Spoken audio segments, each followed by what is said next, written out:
Sir AF4 mains के लिए कुछ गाइडलाइंस दे दीजिए। जरूर।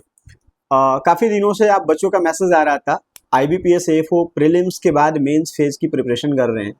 तो बच्चों मैं कुछ मैसेज देना चाहता हूँ, और मैसेज कुछ ऐसा है कि प्रीलिम्स के बाद ना आपका मन थोड़ा सा 50-50 में हो जाता है कि सर क्वालिफाई होगा नहीं होगा, सही होगा गलत होगा, कट ऑफ कितना होगा। तो एक छोटा सा मैसेज यही है जो बहुत ही इंपॉर्टेंट मैसेज है कि आपको कट ऑफ और क्वालिफाई होगा और नहीं होगा के चक्कर में नहीं फंसना है। जस्ट माइंडसेट को ये मान लेना है कि नाउ यू आर क्वालिफाइड और अपने प्रिपरेशंस को स्ट्रॉन्ग कर लेना है। ये बातें तो बड़ी आसान है, सभी बोल जाते हैं कि प्रिपरेशंस को स्ट्रॉन्ग कर लेना है, पर आज मैं अब आपको ये बता देता हूँ कि प्रिपरेशंस को स्ट्रॉन्ग कैसे करना है। तो नेक्स्ट आपका 30 डेज का और 1 मंथ का जो आपका शेड्यूल होगा उससे बहुत परफेक्ट हो जाएगा। सबसे पहली बात, एग्री कोचिंग चंडीगढ़ के साइड से आपके लिए एक अचीवर्स बैच दिया जा रहा है, जहाँ पे डिफरेंट टीचर्स सब्जेक्ट वाइज आपको बहुत अच्छे से चीज़ों को कंपाइल्ड करके डिलीवर कर रहे हैं। डिलीवर करने के बाद कुछ अच्छी क्वेश्चंस की प्रैक्टिस करवा रहे हैं, सो दैट कि आपकी चीज़ें बहुत अच्छे से हो जाए। तो आप उस बैच को ज्वाइन कर लीजिए जो कि बिल्कुल फ्री ऑफ कॉस्ट है। तो नो मार्केटिंग नो नथिंग, बस सिंपल सा रिक्वेस्ट है कि आप उसको कर लीजिए, आपको बेनिफिट दिख जाएगा। दूसरा ये है कि आपके पास 10 to 12 आवर की स्टडी मेंटेन करनी होगी, बिकॉज आपने प्रीलिम्स क्वालिफाई करा हुआ है और मेंस फेज 2 के लिए जा रहे हैं, तो इतनी स्टडी तो रिक्वायर्ड है। तो क्लास तो सर 2 घंटे की होगी, 3 घंटे की होगी, उसके बाद क्या करेंगे? तो उसके बाद आपके लिए स्पेशल मॉक्स भी है हमारे साइड से। तो मॉक्स पे फोकस करिए, मॉक्स को बहुत ज़्यादा से ज़्यादा लगाइए। लास्ट के टाइम में बहुत कुछ पढ़ने की रिक्वायरमेंट नहीं है, लास्ट के टाइम में मॉक्स को दीजिए और मॉक की एनालिसिस कीजिए, मॉक से कहीं ज़्यादा इंपॉर्टेंट है। सपोज करिए एक क्वेश्चन आता है आपके बीच कि pink revolution is related to, है ना, पिंक रिवॉल्यूशन किससे संबंधित है?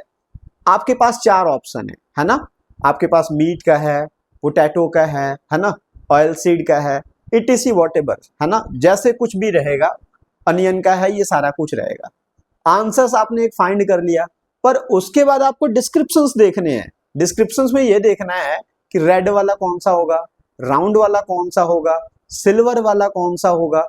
दैट मीन्स कि क्वेश्चंस तो एक थे, आपने एलिमिनेट करके और आपके उसके अकॉर्डिंग बहुत सारे क्वेश्चंस तैयार कर लिए। तो ये ट्रिक फर्स्ट था, इसमें आपका टाइम जाएगा, बिकॉज एक क्वेश्चन को टिक करके निकल जाना, सही है और गलत है मान जाना तो चंद मिनटों का खेल है, पर उसकी एनालिसिस करना एक लंबा गेम हो जाता है। तो आपका टाइम जाएगा और टाइम से साथ साथ आपको एक्सपीरियंस भी हो जाएगा, पुरानी डेटा भी सारी की सारी आपकी रिवाइज हो जाएगी। सेकंड थिंग्स, सबसे पहले फिर आपको ये अप्रोच करना है कि प्रीवियस जितने साल के पेपर हुए हैं AFO मेंस के, या फिर जो भी एक स्टैंडर्ड एग्जाम्स हुए हैं, उस पेपर के पैटर्न को उठाइए और उस पेपर के पैटर्न के क्वेश्चंस के अकॉर्डिंग आप बाकी के क्वेश्चंस को प्रैक्टिस करिए। फिर ये भी आप नहीं कह सकते कि यहां से सवाल नहीं आता है तो फिर नहीं पढ़ना है, पढ़ना है सर। हाँ, अलग बात है कि उसको इंपॉर्टेंस थोड़ा कम देना है, थोड़ा कम पढ़ना है, जहां से सवाल आते हैं वहां ज्यादा पढ़ना है। तो इस अकॉर्डिंग ये सारी चीजें करिए। आफ्टर दैट आपके पास कुछ बुक्स हैं, जैसे हमारे ACC के बुक्स भी हैं, इंडिविजुअल आपके भी और सारे बुक्स होंगे, नोट्स होंगे, आपने खुद जो बनाई होगी। तो एक एक सेगमेंट को टारगेट करके, हाईलाइट्स करके, डेटा को रिकॉल करके उसको खत्म करिए। तो मैंने आपको 3 से 4 ट्रिक दे दिया है। पहली ट्रिक तो ये है कि अपने आप को क्वालिफाइड मान के नेक्स्ट 30 डेज के लिए अपनी इफिशियंसी को बढ़ा लीजिए। दूसरा ये था, जो अचीवर्स बैच में हमारी साइड से अच्छे अच्छे क्वेश्चंस और अच्छी प्रैक्टिसेस कराई जा रही है, रेलिवेंट चीजें, उसको देख लीजिए। थर्ड वन क्या था सर?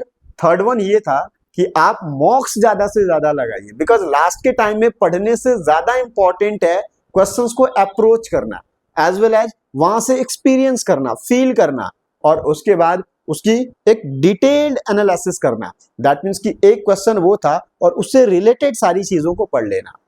उसके बाद क्या बताया था सर हमने?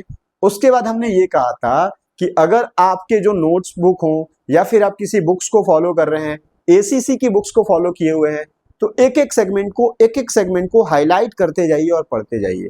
ये लास्ट के टाइम में आपका बहुत ज़्यादा अप्रोचेबल होगा और बहुत ज़्यादा फ्रूटफुल होगा। ये मैं अपने पिछले 5 वर्ष और 6 वर्ष की अनुभव जो बच्चों से मैंने सीखा है, एक सेलेक्टेड स्टूडेंट्स की स्ट्रैटेजी को मैंने जो अध्ययन किया है, वो आपके बीच आपको रखा हुआ है।